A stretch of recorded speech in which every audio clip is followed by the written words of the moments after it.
Hey y'all, WackyWormer here with episode 10 of my HermitPack series.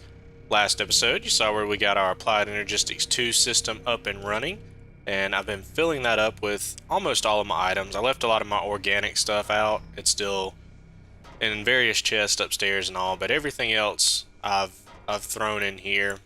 You can see I've already filled up one 4K cell as far as number of types. This one, it's 62 out of 63, so it fills and unfills based on the ores I drop in. I went ahead and threw a 1K cell in here just so I could support a few additional types. But overall, it's been running very well. I'm definitely going to redesign how everything's kind of wired up here. I feel like I could get a much more efficient layout with that. And I may do an episode on that, maybe not. But I do intend on doing it at some point. So, anyways, in this episode, I've been really struggling to find gold ore. It's been very rare, almost more rare than diamonds, I feel like. So I'm going to construct this void ore miner. This is from Environmental Tech. You should start the game with this little digital booklet thing here, and it has various machines, multi-block machines that you can build that do have various functions. So we can produce energy. I know a lot of the hermits use the solar array here to produce a lot of their energy. A few of them have built these ore and resource miners, and the ore miner here is the one I'm going to go for. So if you click on it, it gives you some text about it. It gives you some requirements. For example, this one has to be able to see bedrock in the center of it. You'll see right here, I've already mined straight down. I took all of my gear, armor, everything off, took a stone pickaxe and just went straight down with it. And actually almost ended up in one of my mining tunnels, so it wasn't really any danger at all, so that was nice. I was kind of expecting to fall in the lava, but went ahead and did that.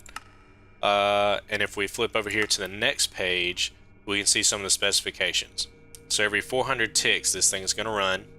It has an energy buffer of 1,000,000 RF. It's going to cost 2,000,000 RF over this duration of 400 ticks, which is 20 ticks per second. That's 20 seconds.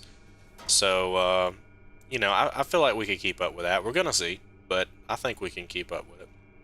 We see the space required here. We'll need a 7x4x7 area. And I'm actually going to put it right here in the middle of this room, so that should work just fine, I think. It'll be a little crowded, but I'll deal with it. And finally, you have a list of the blocks that belong in this structure. Now, you notice that there's not exactly a picture of how this thing goes together. What you do have, though, is this assembler wand thing here. You build it. It's not incredibly expensive, but you build it. You'll place this void ore controller down, or the controller of whatever machine you're building.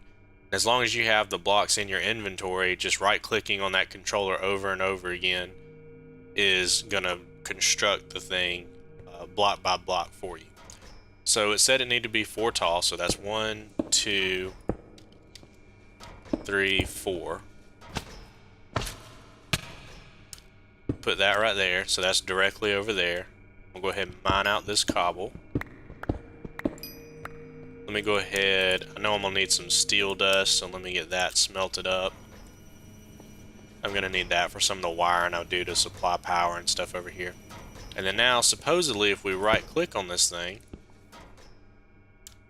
shift, give me a second, let me figure this out. Oh, it was doing it, never mind. I just need to take those torches out of my offhand there.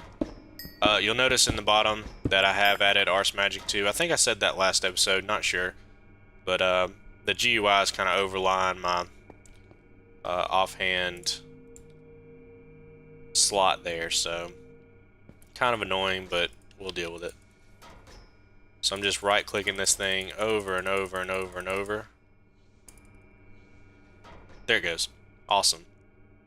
I wish it had like a little particle effect or something to show you that it was still placing or that it was actually working, but good enough. We got the achievement. So now I know that we're going to need to supply power to this thing. I'm also going to want to put a chest on top of it.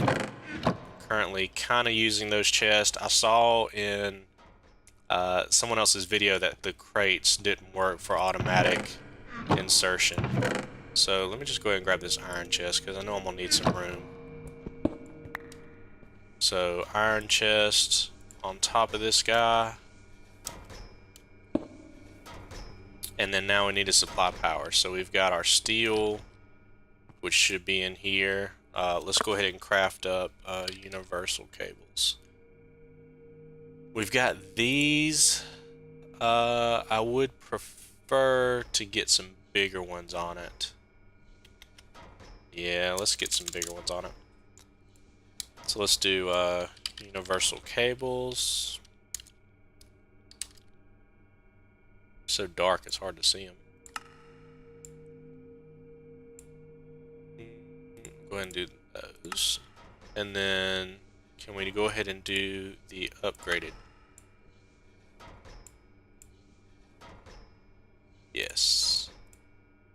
So that's going to allow us to transfer 5,000 RF per tick, which is still going to be a little slow. In fact, we can see if we can diamond dust, enriched alloy. I could probably go ahead and craft those, but I'm going to go ahead and put this thing together first, just so we can kind of get a feel for how it's going to operate. Let's come all the way up to its level, which will be there. Yeah.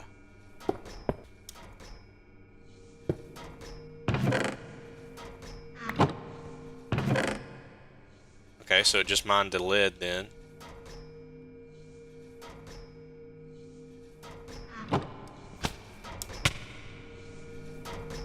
We are finally slowly pulling our energy cube down.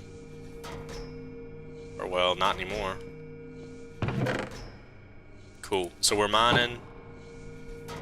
We are still positive energy, I guess? I have to watch it for a while. It might just pull it all out at once and then refill it slowly. So we're going to have to see. That definitely does lead me to my next thing, though. We're going to have to make some kind of room for all this substrate stuff here. So that's definitely something we're going to have to figure out. We'll probably figure all that out in between episodes, because I'm sure it's going to be a little simple fix and something I can just kind of explain pretty quickly. But we'll figure all that out, and I will let you guys know what solution I come across for that. In the meantime, I think this is going to wrap it up for this episode. If you liked the video, give me a thumbs up. If you want to see more content, please subscribe. And like always, any comments, feedbacks, or suggestions can be left in the comment section below. I would really appreciate it. And I will see y'all next time.